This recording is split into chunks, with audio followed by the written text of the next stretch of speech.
Okay, good morning, everyone, and welcome to this panel discussion about the media's reporting on the war in Gaza.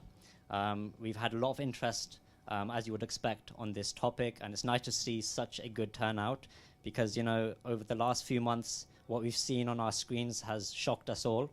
It's been described as the world's first live-streamed genocide. And what we've witnessed it's shocked everyone, and it should have shocked the world into action. But all we've seen is the apathy of world leaders towards the suffering of innocent lives, towards the suffering of Palestinians. And most of what we know about what's happening in Gaza comes from the mainstream media and also social media as well. And it's brave journalists who are risking their lives to reveal the true horrors of the conflict. And so the media does have a responsibility to report fairly, to report impartially, and also very crucially to report accurately. But how do you report on a conflict which has become so partisan? What are the challenges in covering a story like this? And how has the media reported on the war in Gaza? These are just some of the questions we'll be exploring in today's panel discussion, and we're very fortunate to have with us distinguished panelists who have first-hand experience of what's it like in Gaza right now. Joining me in person, very glad to have you here, Dr. Khalid Dawas. He's a British surgeon who graduated from the University of Cambridge. He's a senior lecturer at UCL and a surgeon at University College Hospital. He spent a total of 4 weeks serving in Gaza in 2 different stints, and he witnessed firsthand the dire conditions in hospitals there. He's described how hospitals were reduced to practicing medieval medicine and Gaza was made unlivable.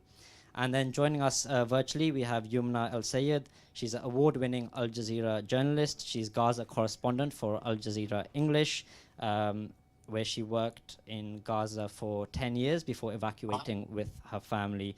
And she's previously worked for numerous international news agencies, including TRT, Associated Press, and RT as well. And also joining us virtually is Shuruk Assad. She's a journalist and media trainer based in Jerusalem and Ramallah. She has 30 years of journalism experience and was one of the very first female journalists on Palestine TV. She is also the country director of the Women in News program in Palestine. So thank you for joining us. Welcome to the panelists. I'll start with you, Dr. Khalid. You spent 4 weeks in Gaza serving in hospitals during the current conflict. Can you just give us a sense and just describe what the situation there is on the ground right now? Atif, if I can perhaps just make a comparison between what I saw in December and then in April and what I'm hearing now, as well as an extrapolation of what I saw during those times. And it's not just the visual, it's the auditory, it's olfactory, it's about smells, vision, and what you hear. And my first trip to Gaza through Egypt, as we crossed the border from the Egyptian Rafah side to the Palestinian Rafah side, it was dramatically different. And it sounds very melodramatic, but it's very true. You instantly smell the explosives in the air. And it was a thing that will stick with me forever. And you can see the mushroom clouds in the distance. You can hear the explosions within 5 minutes of arriving in the house that we stayed in just outside of Khan Yunis. On the Mawasi side, which has become part of the news because it's been hit very viciously recently. We stayed in a house there, and within 5 minutes of arriving, there was a massive explosion which rocked the house and made us really stop and ponder where we were and remind us where we were. The difference between December and January is that the road that we took between Rafah and the hospital we stayed in a place called Dar al-Balah, which houses the Shuhada al-Aqsa, or the Al-Aqsa Hospital, is that road was pretty quiet at that time. People were concentrated in the main urban areas, Rafah, Deir al-Balah, and so on. But now in April, it was full of tents. The whole route was full of tents, and that drive suddenly took 3 or 4 times an hour and a half to get 15 kilometers through the tents and the people living there. The sense of horrendousness of what we saw was really also it was exemplified in the hospital grounds. The hospital grounds were very packed, lots of tents, people living there because they thought it was safer. We know they weren't that much safer. And what we saw in the hospitals itself, you can write books about those really. I mean, I took a book called I Am Pilgrim with me to Gaza. It's about this big, and it's about 900 pages. And I can tell you can write 2 of those about just those 4 weeks in Gaza. What it's currently like now is what I get from many colleagues and also people that I met when I was in Gaza, and some of them are relatives of patients of mine that I met. And just as an example, Safa is the aunt of a patient that I operated on who sadly died a week after I left from her injuries. And she texted me a few days ago in the middle of the night to say, I don't know what to tell you. I've just had bullets coming past my head in the tent that we're staying in. So she's staying in Mawasi near the coast, and they had to leave their home on the eastern side of Khan Yunis. And the sense of desperation you get it's horrendous for them, and I don't know what to say, because there is no response you have when someone sends you a message like that, which you wake up to. So there's the sense is awful, and I say that the sense of guilt, I think that not just I'd have, but also many of my colleagues who have come back from Gaza have, it perpetuates itself by virtue of what we're seeing. And I would say being in Gaza on the inside was, I have to say, was easier than being on the outside watching it, because at least there you felt that there is something that you can do to contribute, to try and at least feel the pain that they're feeling.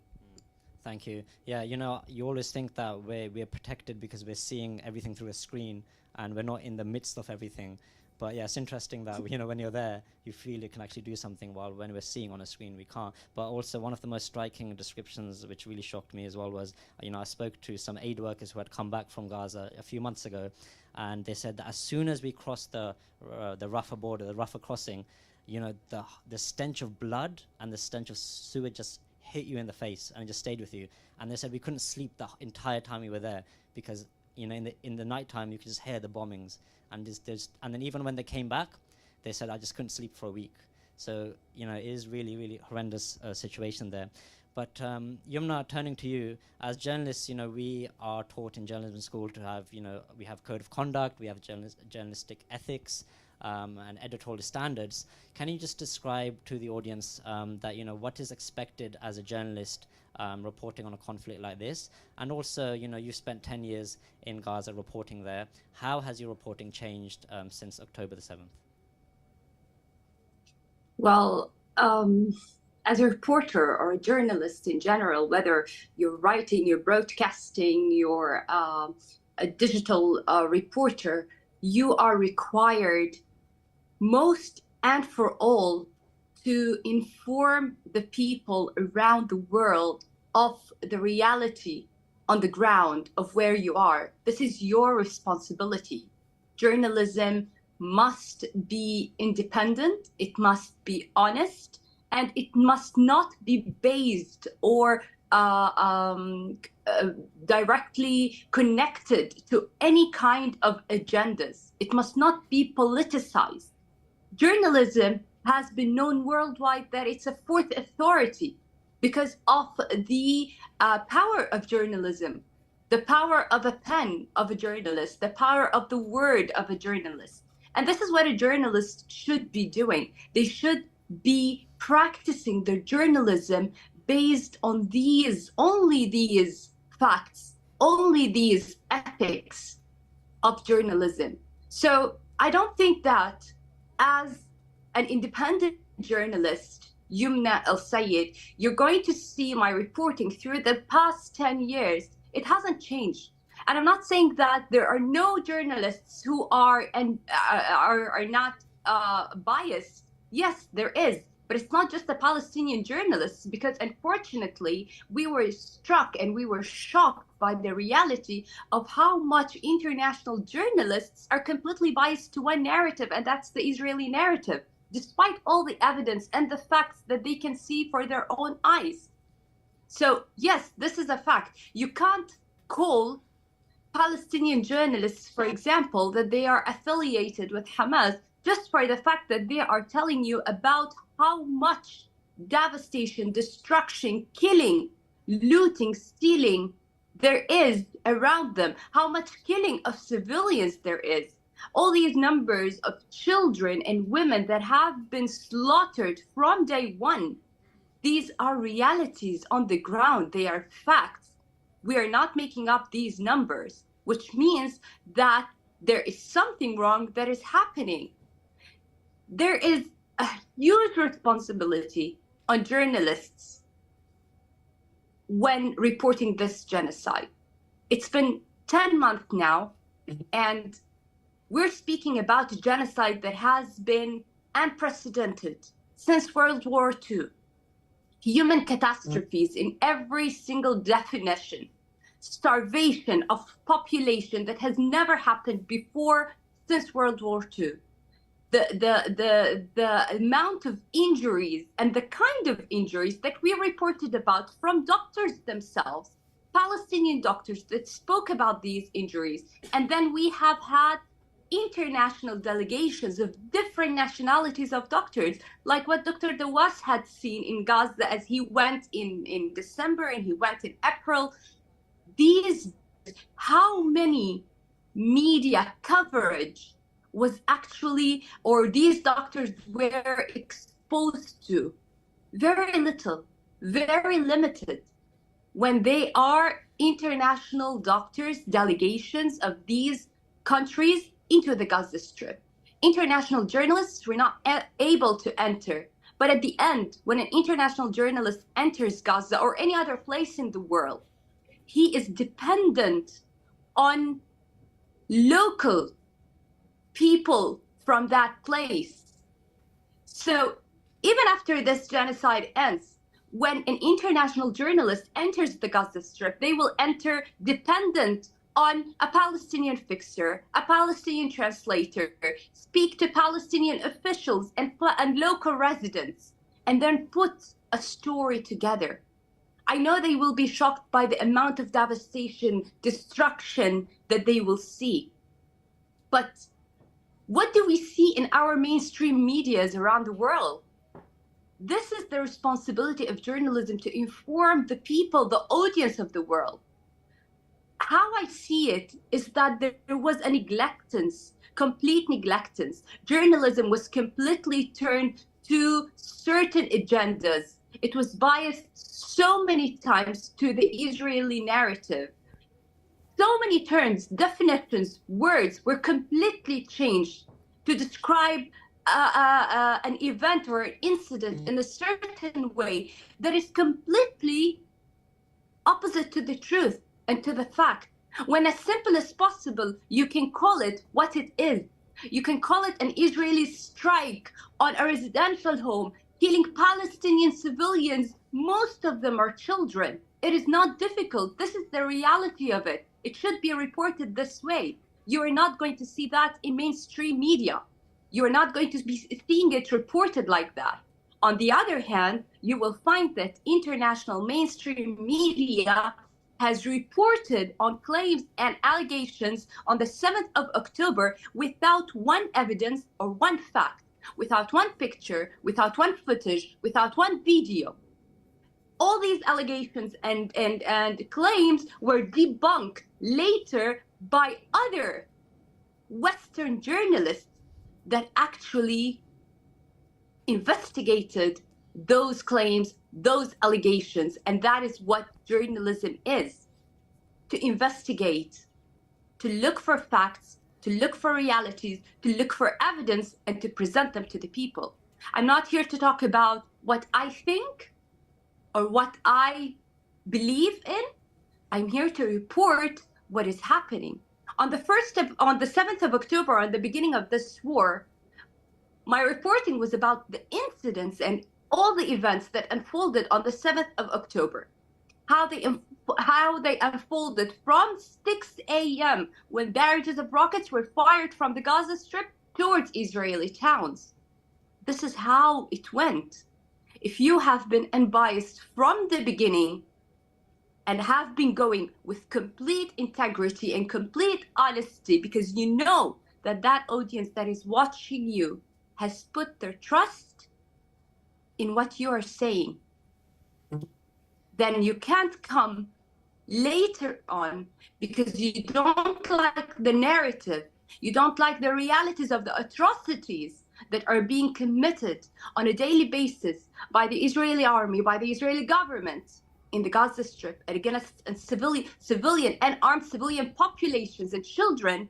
And just because you are not able to speak with honesty and complete integrity about these facts and these realities, you start making up excuses of either changing the narratives, changing the language that is used, changing the definitions, or saying that, starting to point out accusations that a Palestinian narrative wouldn't be 100% credible, or everything that is being posted is through officials or Palestinian officials.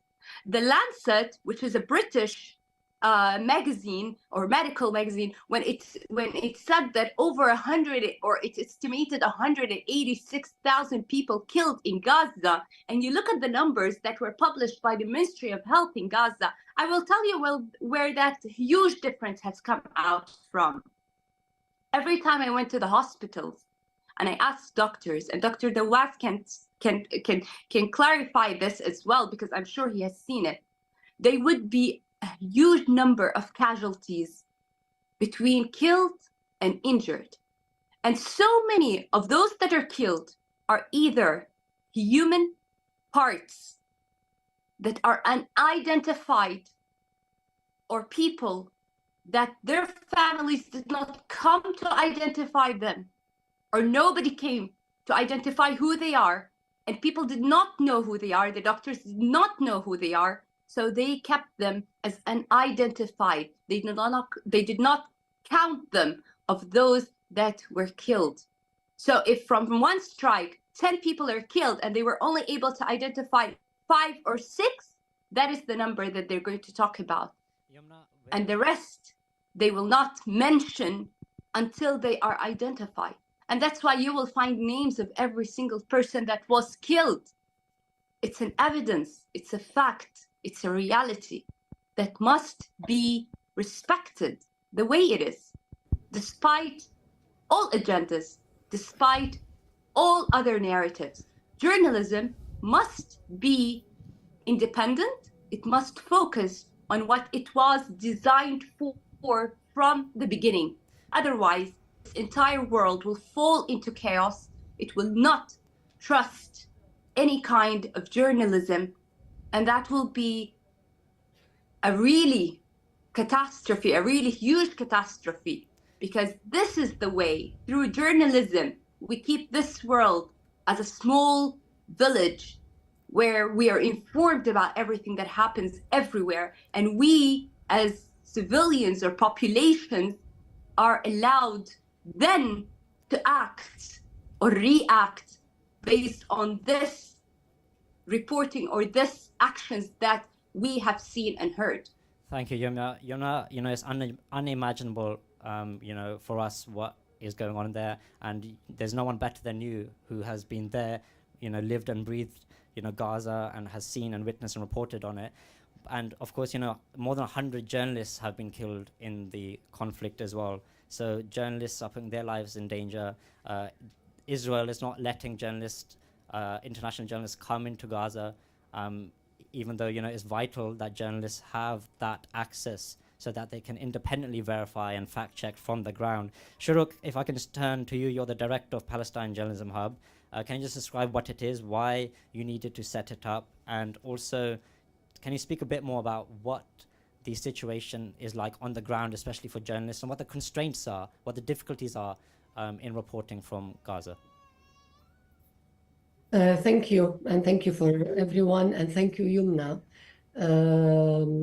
Omnia, because I think you are one of the local journalists that you were all inside Gaza, our source of information, and you're our eyes and you are our senses, and it really made me feel very angry to see you and see my colleagues and see us all as journalists try always to defend them ourselves, that we are journalists and we are doing our job, while seeing the international and foreign press being spokespeople to Israeli army without any ethical journalism or investigation, and dehumanizing doctors and journalists and children and families, makes me really feel more and more with injustice, actually.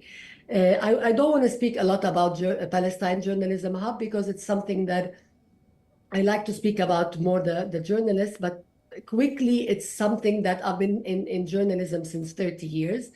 And I felt that I really need to, as much as I can, to work with a new generation of journalists, freelancers in Gaza, in West Bank, in Jerusalem, and inside the 48. So I established this only 2-3 months before the war. I worked a lot in emergency help for our colleagues in Gaza, especially. They needed everything. And I think you know, because all of them, nearly 1,500 are displaced. We have only 100 remained in Gaza City and North Gaza. And some are displaced for 8th or 9th time. So, and I really built so many connections with so many good journalists and institutions. So I'm really working in emergency need and help for my colleagues. Also, I really feel that we have to be stronger community because we deserve this and we can empower each other. And also, I'm working on investigation reports, especially now about prisoners, journalists in prison, because Israel arrested since the 7th of October 100 journalists, mainly from West Bank then, but there's also tens of them from inside Gaza. They are treated really with interrogation. They are treated brutally. They are kidnapped, as we see in the Journalism Hub and so many human organizations. They are beaten. They are not addressed to court. They have no even file why they are arrested, but the lawyers say that they are arrested due to, of course, violation of freedom of speech. It's only because what they wrote and what they reported. And they are all in administrative detention. This is a law that I have to speak about since I'm addressing a panel in Britain, because this is an emergency law that was inherited. Israel inherited this from the British mandate on Palestine. And it gives the authority to Israel to invade homes, arrest whoever they want, without saying why, without addressing them to court, without making us visit them or any lawyer visit them, and without even saying when this arrest will end. There are rape inside the Israeli jails. There are interrogation. They are beating them. They are humiliating them. They are not getting any food, barely. And I've seen a colleague a month ago. He was only there in prison for 2 months. He lost 20 kilos and he was traumatized and terrified. And he even refused to do any interview with me, as much as he was really afraid. And there's this prison that Israel made, especially for Palestinians who are arrested inside Gaza. It's in Naqab. They say it's more unhuman and bad than more than Guantanamo.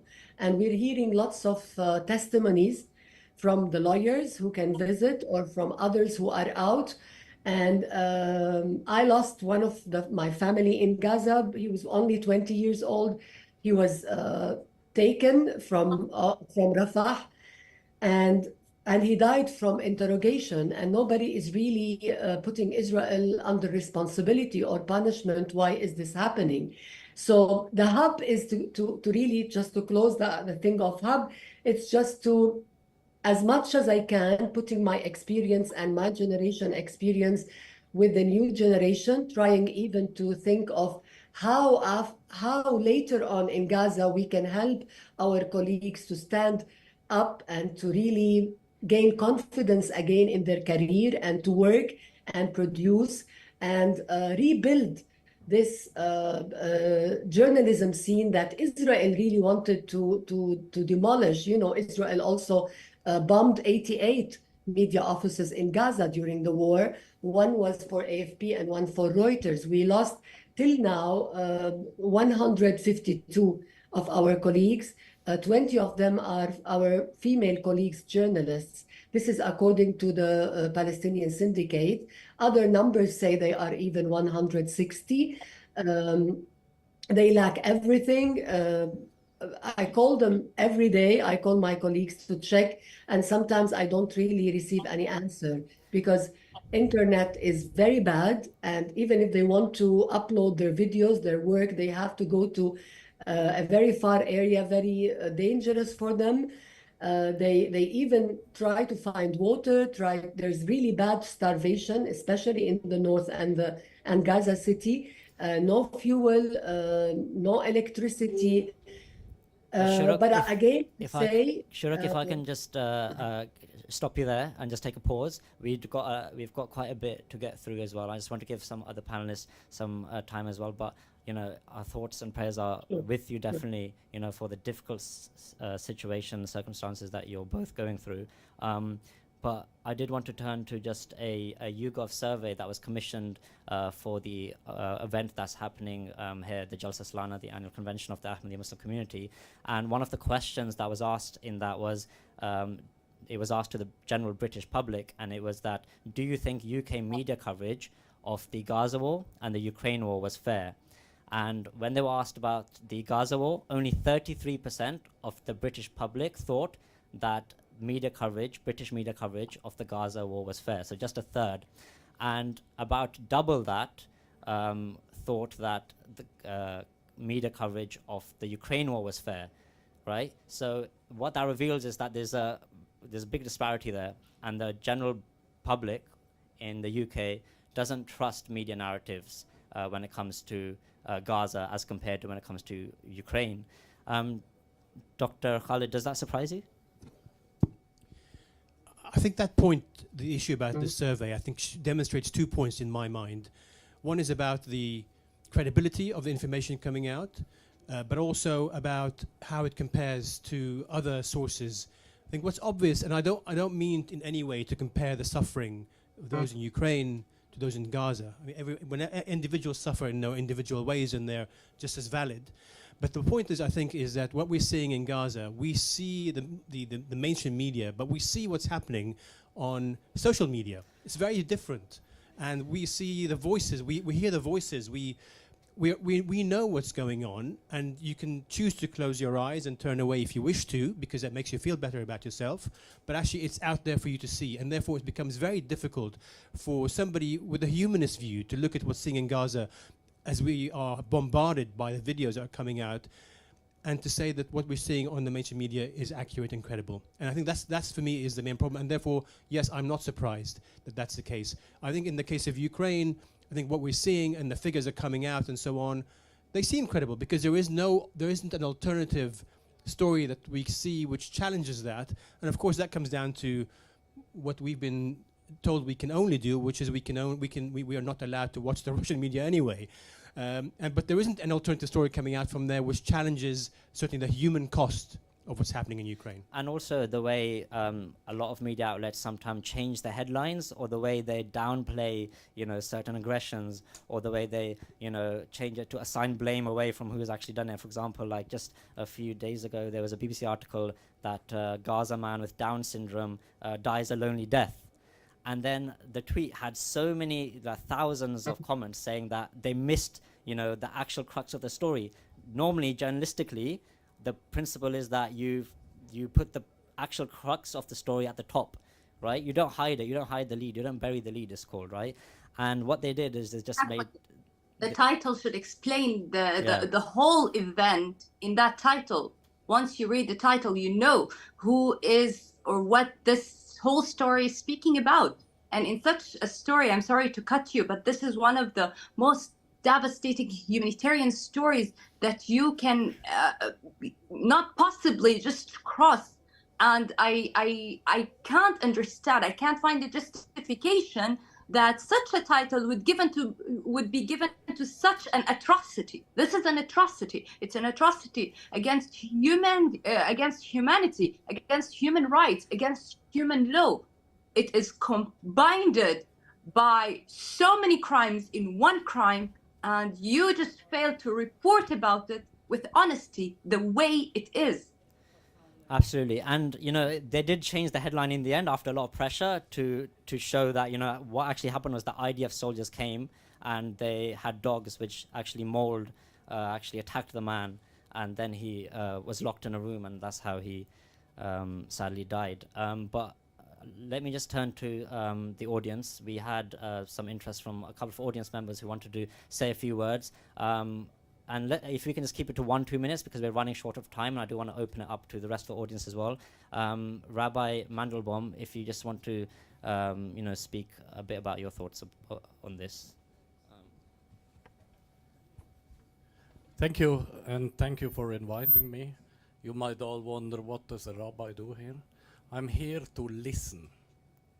And I want to give you all a very simple rule, especially those who fall prey to narratives or political agendas.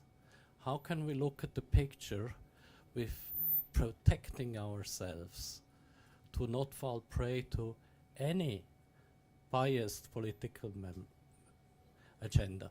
So I thought about it a long time, and I came to a very simple solution. Leave out the word but. Never use the word but. You hear something, you witness something, you see, which is reported. Don't think, yeah, but. There starts the problem. Because with the word but, we block our emotions. We block our empathy with every human being. Leave out the word but. That would be my wish. And I try to do it as best as I can. And finally, I just want to give a word of encouragement to the doctor, to Yunha, to, what's her name? Shuruk. The work of the journalists is a very holy work. They are like the watchmen, watchwomen of what's going on. And they bring us the news, and they put all their energy. Sometimes they risk their lives. So it's a very holy work. And you must be very brave. And you will be challenged, but don't give up. And go through it. You shall be blessed. Thank you, Rabbi, for those profound words. And Leah Levain, if you can take the mic, just if you have a minute or so. So you've got two Jewish speakers now. So my name's Leah Levain. I'm from Jewish Voice for Labour. And we were set up to try to address the false allegations or exaggerations of anti-Semitism in the Labour Party. And what I wanted to say, why I think this is so important, is the framing is being followed by journalists, but it's being set from the top. We can talk about the double standards. So Keir Starmer, for example, issued a very quick, heartfelt statement about the very awful bombing of a children's hospital in the Ukraine. I have not yet heard a sympathetic statement about any of the atrocities carried out in Gaza. And that allows the journalists, in fact, the journalists are probably only allowed to be journalists in the mainstream media if they accept that broad framing. And I know I don't have long, and I won't take long, and I'm sure this will come up at other points during your very impressive weekend. But one of my concerns is how this framing, certainly the framing of the journalists that everything started on October the 7th as if everything was hunky-dory before then. I think most of us know that's very, very far from the case, not least the siege of Gaza that's been going on, is it 15 or 16 years now? But the way in which the framing, that the people who, for example, supported the independence, and specifically the attacks on the Muslim Vote, which is an organization to encourage Muslims to be involved in politics, and the death threats and the threats to mosques and so on, this hysteria because of an alternative narrative, the truth is getting out there. So this idea of vilifying the marches in support of the minimal demand of a ceasefire as hate marches. Anyway, I could go on, but I know I shouldn't because this is your time. But thank you for letting me speak and inviting me. And there are many Jewish people throughout the world who are absolutely with the people of Gaza and doing all we can and want to be with you too. Thanks. Thank you so much, and thank you Can for... I say something quickly concerning Please. the Jewish voices that our colleagues were saying? It's really, it has never been a religious battle. It has never been a religious case. It's for us Palestinians, it's the issue of Zionism, the issue of occupation. This is really our issue. So it's not an issue of Christianity or Islam or Jewish people, except it's just the labeling of Muslims as if this war, as if it's between civilized white Christian West and the uncivilized, between brackets, Muslims and Arabs and colored. So I just want to thank you, Yani, for this, the rabbi and the colleague who just talked before, but just I want to explain that it's not a religious thing for us. It's something that has to do with occupation. Absolutely. And with all the genocide that is going. So thank you again. Absolutely. Thank you. And, you know, there's so much we can talk about this topic. There's so many kind of facets to this. But just going back to the media element, you know, I worked in the BBC for a good 5 years or so. And just to give everyone a bit of hope, you know, we can criticize the media all day long. But, you know, in newsrooms, often there's always debate and discussion happening between journalists. Right, and I remember that once there was kind of a meeting between like the editorial directors and the head of the editorial policy department, and somebody asked about the Israel-Palestine conflict and the way the BBC covers it, and the director of editorial policy, he said that, you know, yes, we get pressure, and sometimes, you know, the editor on the day, he might be pressured to change a headline or something, but the Israeli government, they asked the BBC, they said that you should change your wording from occupied territories to disputed territories, right? And the BBC actually held its ground, and they said, no, we're not going to change that because occupied territories is, by international law, it's occupied, right? So we're going to stand our ground. So there are times when the media does do a good job as well and stand its ground, but of course, look, you've got pressures coming from all sides, and often the media gets blasted whatever it does, right? I remember, again, at BBC, right, if your coverage is slanted towards Israel, the journalists will get criticized for being pro-Israel or anti-Palestine. If your coverage is slanted towards Palestinians, or Palestine, then you'll get criticized for being anti-Israel and pro-Palestine. And then if you sit on the fence and you don't criticize any, and you try to be in the middle, then you get criticized as well for kind of being spineless and for not taking a side. So I'll just ask one more question, then we go to audience questions quickly. Yumna, you know, on the back of this, what I've just said, is there a responsibility for the media to be completely balanced, or are there times when it should take a stance? Because, you know, as journalists, we're supposed to challenge, you know, hold power to account, challenge authority, and also be a voice for the voiceless. So do we always have to be balanced and impartial, or are there times when you can kind of take a side, or you should take a side? Just very briefly, if you may. I think, and I deeply believe that the journalism's role everywhere in the world, as long as it is journalism, true journalism, then it must be completely honest, it must be objective, it must be impartial. The case itself has the justice to present itself. How I see it as Yumna, the Palestinian issue, the entire Palestinian cause, it has enough justice to present itself since 1948 until today. For 70 years, if you look at it, history, year by year, it has all the justice to present itself with all evidence and facts. But that does not change the fact that what journalism or how journalism should be practiced is what it was designed for, what it was created for. Journalism has been created to inform the world, to inform the public, the people of the world. And as much as the people put their trust in your reporting, in your journalism, then you must be really in respect and appreciation for that trust. And you should do your best as a journalist and as a journalism organization to continue with that trust. But you can't expect the people to see something that is completely different than what you are reporting from your newsrooms, and that is completely different than the reality, or very shallow, or you choose to leave a lot out and just focus on something else, or change the tone according to the narrative, and then expect your audience to believe you.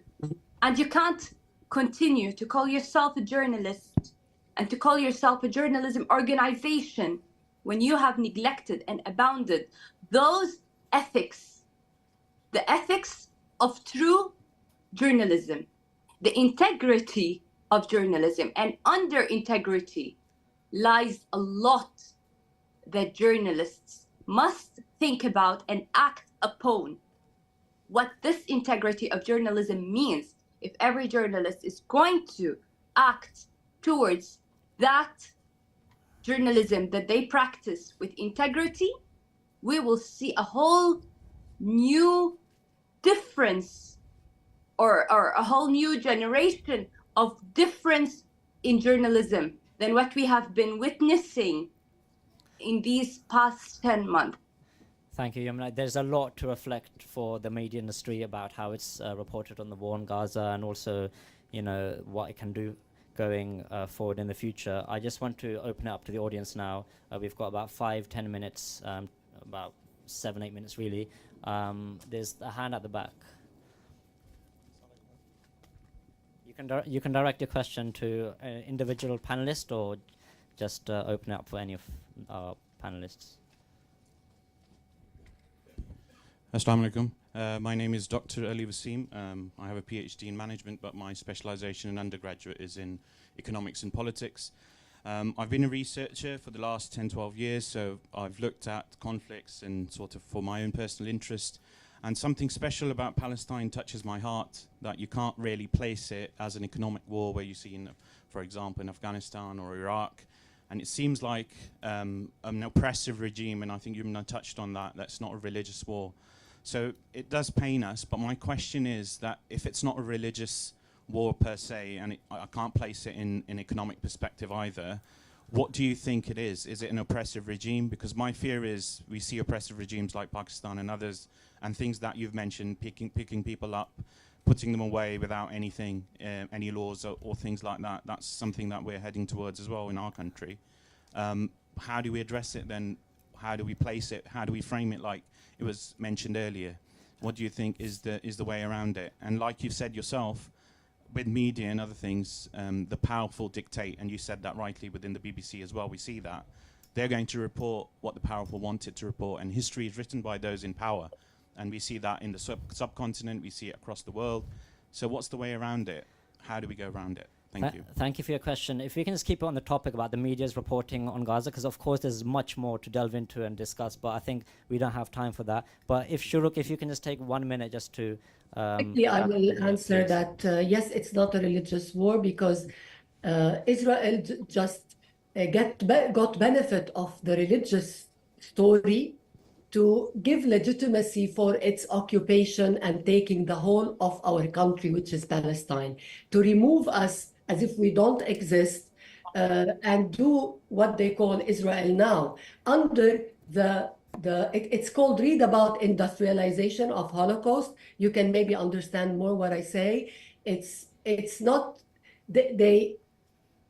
Israel wants it to be religious because they want to say that this is what God promised for the Jewish people. But it's not religious because it's totally occupation, taking other people's land and saying that they came to Palestine and they found nobody. We did not exist for them. Till now, Israel deals as if we don't exist. So we have to dig more into this, but it's not just religious. If it's religious, why why they are getting in Ramallah, and why they are getting into and even taking homes in Galilee or even Bethlehem, or it's not just, they just got over the religious story. Yeah, I think, in my opinion, I but think it's colonization, it's occupation. This is what it is, actually, in my opinion. I think we'd have to do a whole new. I just want to say a very small thing Very quickly, about please. that, just to confirm also what Shuruk was saying. It's very simple. The entire story is very simple. If you put it under the title illegal occupation and lawful occupation, you have three main titles coming out from that. You have land confiscation, you have slaughtering of civilians, and you have the I'm sorry, it was, I had that in my head, but the main, exactly, they're erasing total people, and just putting as if there's as if we don't exist, and if we exist we have to be erased. Yes. And this is what's happening. And maybe it will happen soon in West Bank. I'll come back to you. You'll have more time to speak, but this is a whole new panel discussion that we'd have to organize to delve into that. But I just do want to give it back to the audience. I want to fit in one or two more questions. We've got very short of time if you. And then after maybe one or two more questions, I'll give it back to the panelists for just 1 more minute of reflection, and then we can end it there. Assalamu alaikum. This is to the doctor on the stage. Sorry, I forgot your name. Since you've returned from Gaza, you would think that all the mainstream media companies, they would want to snap you up to hear your story because you've been there, you've lived it. Have any British or American media outlets contacted you to say, tell us exactly what you've seen with your own eyes to get the truth? Have they asked you to write an article? Yes, thank you. Yes, I've had contact, like as with my other colleague, we've had contact from a multitude of organizations. I've got an article in a Daily Telegraph, which is very interesting for me because it gets an audience which normally a lot of us who sit on this side of the fence don't have access to. And this is, they documented a diary that I wrote for the period I was in Gaza in April, and I think that's got a lot of traction and attention. What I've also noticed is that, for example, when earlier on, after January, but also after April, when we were asked to go and talk to the media organizations in the UK, and I talk about the ITV and BBC, and colleagues of mine have been on CNN and so on, is that there's always some, you can sense the tension a little bit in the editorial room. So as an example, in the BBC when I went, I was told that the editor for this particular program would like to keep this news story alive, but the editor from the next session doesn't. So therefore, we'd like you to come now because we'd like to keep this alive. And we were given 3 or 4 minutes on live. So there is tension, and I think I recognize within the media organizations, like the rest of us, there's pull from either side. And I also recognize we are human beings. We are always going to be biased. There's no such thing as unbiased reporting because we all have our inherent biases. But it then comes down to which power, to kind of inverted commas, has the dominant voice, is able to yield enough influence to make their voice louder. And at the moment, I don't think we're winning that one. And I think, just very briefly on the issue of whether we think that there's such a thing as having to be unbiased and impartial in your reporting. Well, yes, you can be impartial, but like was saying, one's got to mention the facts, and I think it's up to people to decide whether really impartiality comes into this. It is reporting of facts. Thank you, Dr. Khalid. I'll just take very last question, one more.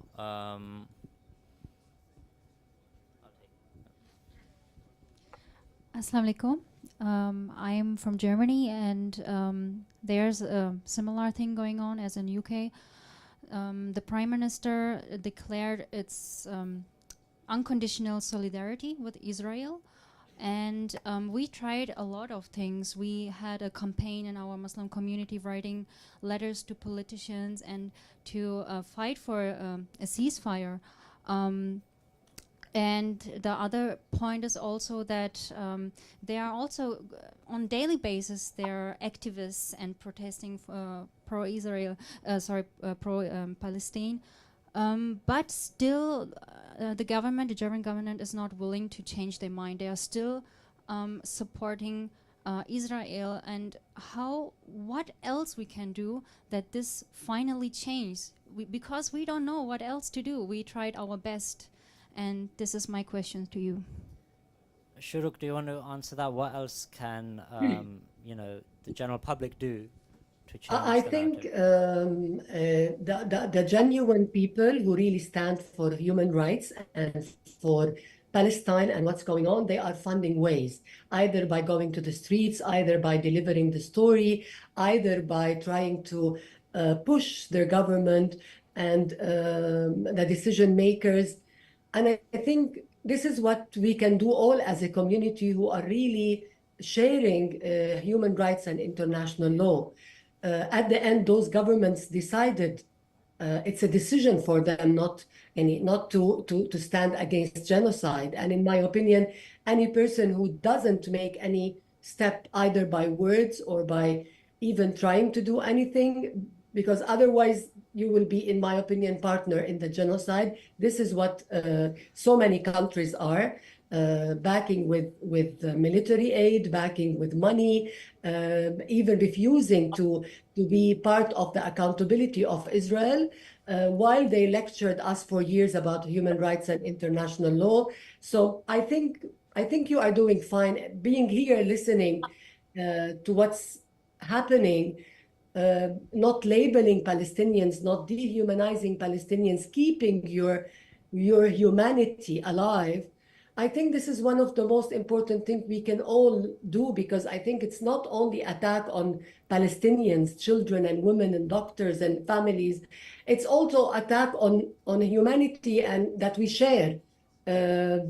So I think I cannot say more with that you can do that. We all have to raise voices in different ways. Everybody can find his or her way to really pressure the governments, I think, in this. Thank you, Shuruk. And those were very, good, profound, and final remarks from you. If I can just take Yumna and just any final, take a minute for any final thoughts, any final remarks. I just want to go back to the title that I was saying at first, that this whole conflict, it's not a conflict. It's a wrong word to say that it's a conflict, really. But I'm going to use that word because it's the worldwide known term for the issue between Israel and Palestine. But really, the correct definition for it is that it is an unlawful occupation, illegal occupation that systematically imposes the land confiscation, civilian slaughter and termination, and the forced displacement of Palestinian people. And during this genocide, 10 months of genocide, all three were practiced systematically under the ongoing claims and allegations of self-defense against the Hamas or Palestinian fighters that has gone on for 9 or 10 months of genocide, unlawful, illegal genocide, where every Palestinian person in the Gaza Strip, whether a paramedic, whether a defense team, whether a teacher, a professor, an armed civilian, children, women, everyone, journalists, everyone was a legitimate target to the Israeli army from day one. The responsibility that the media, international media especially, has to have acted accordingly from day one towards this genocide that has been unfolding day after day, worse than the day before, has been a huge responsibility that was not taken in account to the amount of atrocities that were committed every day. When we witness the bombing of all media offices from week one, and there is a huge worldwide silence about it. It's not even mentioned. It's not even shouted out. It is not even condemned when there is a forced displacement of over 1 million people from the north and Gaza City towards the south, when international organizations speak out and say that this is a catastrophic, tragic situation that will cause more and more catastrophes towards the civilians themselves. And that is not taken in account. It's not highlighted. It's not outspoken about by the international media. That is complicity in the genocide.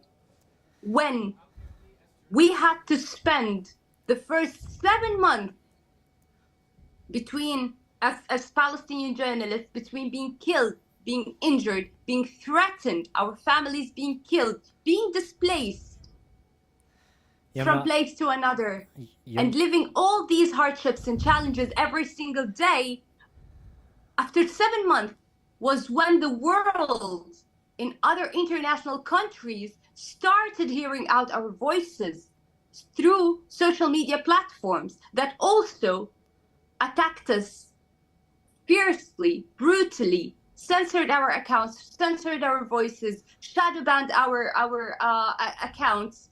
And it has been ongoing since then, since day one. It took us several months to reach the international audience of these Western countries, when an international journalist in these countries could have shown the entire world, shown the entire population of their country at least, what is happening in the other part of the world that is called, that is Gaza Strip, and the atrocities that are being committed against the civilian population.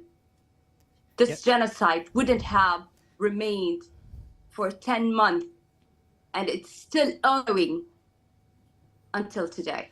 Yumna, we can't imagine, what it's like there and what you're going through. And of course, our thoughts, our prayers are with you and your families. And, we hope and pray that things get better there. It is a shame that a lot of the world media, the politicians maybe didn't do enough to try to stop what's happening there. I just want to give the final remarks very, very briefly to Dr. Khalid Dawas. He went on a mission, 1 minute max. I'll just also say that he's from Medical Aid for Palestinians. He went on a mission with MAP, and there are 2 people here from MAP, and they'll be setting up a stall after this discussion, so please do go visit the stall and give them your support. But we'll just wrap it up, and I'll give the final words. I'll be very brief. Because the mainstream media editorial offices have chosen to ignore the streams and the reams of social media and videos that we all see, I do feel like my visit to Gaza has meant that I want to be the voice of those who have become voiceless, and they really have been. The main complaint I remember hearing very early on in January was, we have been abandoned. Nobody's listening to us. Of course, we know that's not true because we do listen to them, but the outcome is effectively zero. And your question about what's happening in Germany, I think, baffles many of us. We understand why it's happening, but it still is beyond understanding in many ways. I think that there is a tipping point. We need to persevere. We need to understand that the Israeli war machine works on the assumption that we will all give up. We don't know what's happening behind the scenes, what's happening in their discussions behind in their offices behind closed doors. I know for a fact they must be thinking, we've got to make sure they give up. That is part of the war machine. And for us to give up falls into that narrative. So we must not give up. We must keep talking about it, and eventually there is a tipping point if we persevere. We've got to persevere more than that war machine does. Thank you, Dr. Khalid, and I think that's a very apt way to end it. We can never give up. We can always continue to strive and to try to make things better. Yumna, Shuruk, and Dr. Khalid Dawas, thank you very much for joining us, and of course to all of you who have watched us on the live stream and joined us in person. Thank you. Thank you very much. Thank you. Thank you so much for having us.